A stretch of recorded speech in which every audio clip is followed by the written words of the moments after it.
They call themselves the world's local bank, but they are worried that tougher rules and new bank taxes might force them to loosen their attachment to London as their headquarters.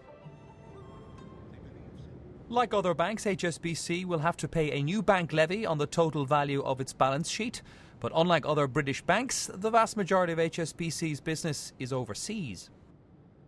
Lloyds gets only 10% of its turnover outside the UK, while the figure for Barclays is around 60%.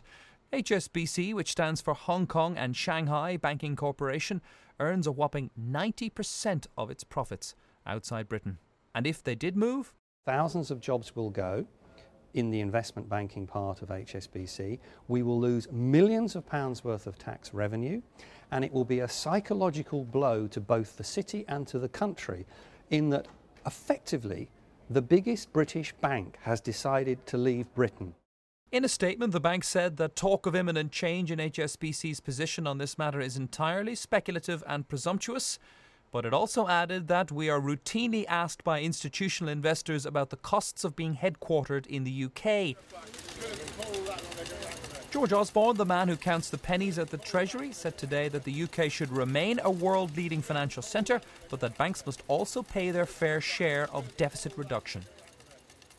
While no decision has been taken yet whether to move from its home here in Canary Wharf, one is expected this year.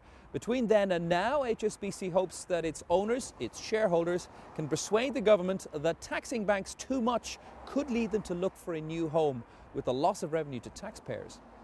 Joe Lynam, BBC News, Canary Wharf.